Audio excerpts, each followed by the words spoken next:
নমস্কার বন্ধুরা, আশা করছি সবাই ভালো আছেন।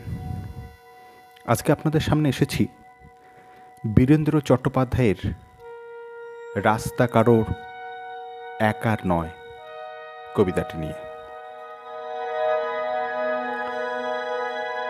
ধর্ম যখন বিজ্ঞানকে বলে রাস্তা ছাড়ো, বিজ্ঞান কি রাস্তা ছেড়ে দেয়? পোপের ভয়ে দেশান্তরী হয়েছিলেন লিওনার্দো দা ভিঞ্চি। সারাদিন একটা অন্ধকার ঘরের মধ্যে পায়চারি করতেন গ্যালিলিও গ্যালিলি। তাকে পাহারা দেবার জন্য বসে থাকত একজন ধর্মের পেয়াদা, যার চোখের পাতা বাতাসেও নড়ত না। বিজ্ঞান কি তখন থেমেছিল? তীর্থের পাণ্ডাদের হই হই তাদের লাল চোখ কি পেরেছিল পৃথিবীকে বেঞ্চের উপর দাঁড় করিয়ে সূর্যকে তার চারিদিকে ওঠবোস করাতে?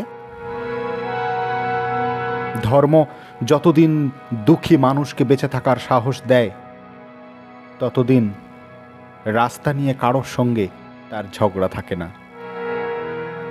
রাস্তা কারো একার নয়, বরং তাকেই একদিন রাস্তা ছাড়তে হয় যার স্পর্ধা আকাশ ছুঁয়ে যায়।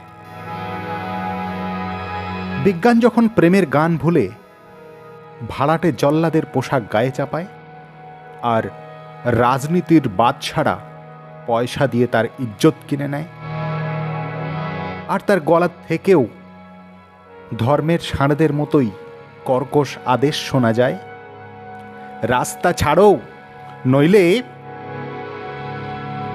পৃথিবীর কালো সাদা হলুদ মানুষের গান, তাদের স্বপ্ন এক মুহূর্ত সেই চিৎকার শুনে থমকে তাকায়।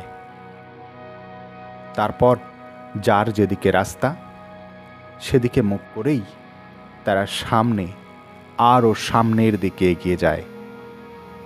কেউ কারোকে রাস্তা ছেড়ে দেয় না যতদিন এই পৃথিবীতে গান থাকে, গানের মানুষ থাকে, স্বপ্ন থাকে। নমস্কার, সবাই খুব খুব ভালো থাকুন।